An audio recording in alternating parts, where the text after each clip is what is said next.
Kita ke informasi terakhir, pemirsa. Kepala BP2MI Beni Ramdhani menyebut mafia penempatan pekerja migran Indonesia ilegal sulit diberantas karena dilindungi oleh oknum aparat negara yang brengsek. Padahal Indonesia memiliki regulasi kuat melalui Undang-Undang Pemberantasan Tindak Pidana Perdagangan Orang atau TPPO. Informasi ini mengakhiri perjumpaan kita pada malam hari ini. Arkata Seari beserta kru yang bertugas pamit undur diri. Selamat malam dan sampai jumpa. Kalimantan Barat menjadi satu di antara wilayah strategis penempatan pekerja migran Indonesia PMI ilegal karena berbatasan langsung dengan negara tetangga Malaysia.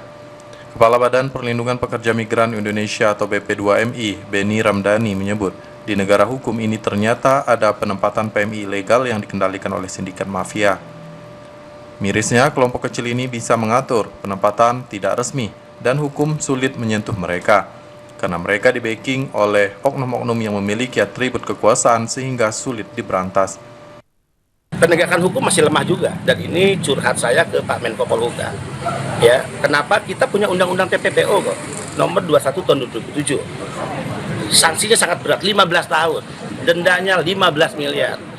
Kita punya Perpres tentang gugus tugas penanganan dan pencegahan tindak pidana perdagangan orang.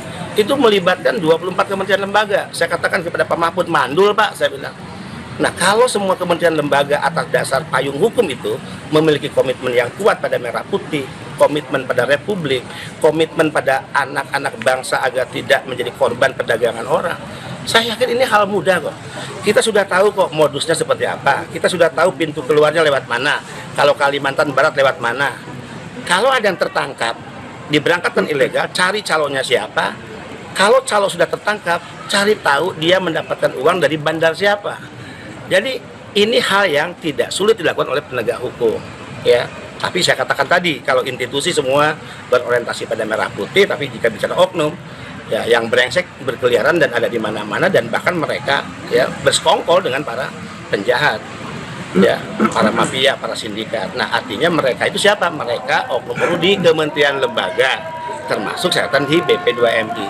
Nah, ini butuh komitmen saja. Mudah-mudahan menjadi perhatian Pak Menko. Indonesia memiliki regulasi yang kuat melalui Undang-Undang Nomor 21 Tahun 2007 tentang Pemberantasan Tindak Pidana Perdagangan Orang.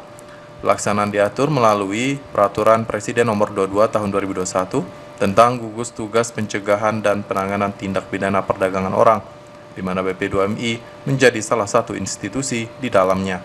Deli Pontipi memberitakan.